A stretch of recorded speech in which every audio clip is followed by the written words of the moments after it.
Улаанбаатартай холбоотой А амин дэм одоо А амин дэм л их хэрэгцээтэй юм байна. Тэгэхээр Ааг л одоо их сайн авах юм байна гэсэн ойлголтууд бас манай ард иргэдийн дунд байх шиг байна. Тэгэхээр энэ А амин дэмийг бол манай Монгол улсын хэмжээнд жилдээ 2 удаа одоо Монгол улсын засгийн газраас ингээд бүх сум өрхийн эрүүл мэндийн төвүүдэд жилдээ 2 удаа хангадаг байгаа. Тэгэхээр энэ маань одоо 6 сартаагаас 11 сартаа хүүхэд за тэгээд 11 сараас 5 хүртэлх насны хүүхдүүд бол энэ А амин дэмийг одоо үн төлбөргүй жилдээ 2 удаа уудаг.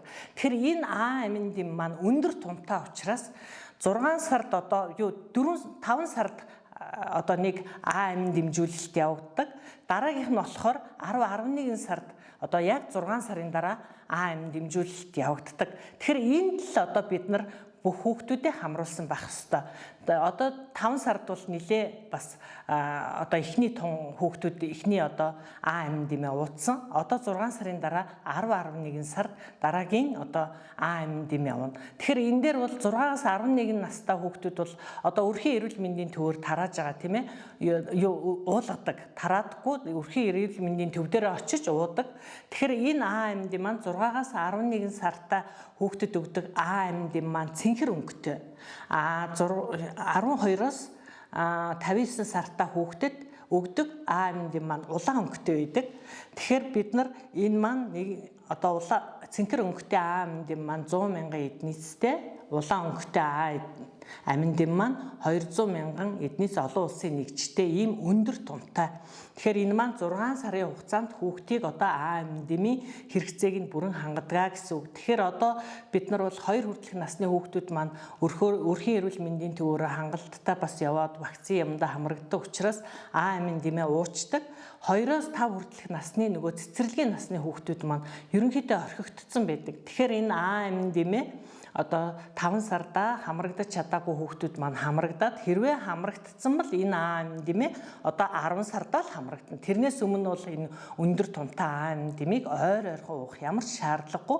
Хэрвээ энэ А амин дэм хэрвээ ихтвэл илүүдвэл бас эмэггүүд илэрдэг. Тэгэхээр А амин дэм өөрөө ямар ач холбогдолтой гэхээр ер нь бол нөгөө бие махбодод тийм ээ бие эсэргүүцлийг сайжруулна. Одоо халдвараас сэргийлнэ. Янз бүрийн халдварт өвчин одоо бусад өвчлөлүүдээс урьдчилан сэргийлдэг. За тэгээ арьс салстыг хамгаална. Нүдний эрүүл мэндэд бас маш сайн чухал нөлөөтэй. За хүүхдийн өсөлт хөгжилтөнд маш чухал ач холбогдолтой ийм амин дэм байдаг. Тэгэхээр энийг бол бид нар яг л нөгөө А амин дэмийн дархлаажуулалтын хугацаанд л уух нь хамгийн чухал. За жирэмсэн болон хөхүүл ээж нарын хувьд бол А амин дэмийг энэ өндөр тунтай А амин дэмийг бол жирэмсэн ээж нар ерөөсөө хэрэглэхгүй тийм ээ. Энэ бол урагт одоо ургийн гаж хөгжил үүсгэх учраас А амин дэмийг жирэмсэн ээж нар энэ өндөр тунтай А амин дэмийг тэгэхээр энэ өрхөөс өгж байгаа өндөр тунтай А амин дэмийг бас жирэмсэн ээж нар одоо уух ёстой гэсэн буруу ойлголт яваад байна. Тэгэхээр энэ өндөр тунтай А амин дэмийг бол жирэмсэн ээж нар уухгүй. За хэрвээ бүр А амин дэм уух шаардлагатай бол өрх сумынхаа эрүүл мэндийн одоо байгууллагаас эмч нараасаа зөвлөгөө аваад өдөрт хэрэгэлдэг бага тунтай одоо эмийн сангуудаар зарагддаг бас А амин дэмийг хэрэглэж болно. Гэхдээ заавал эмчтэйгээ зөвлөж хэрэглэх хэрэгтэй.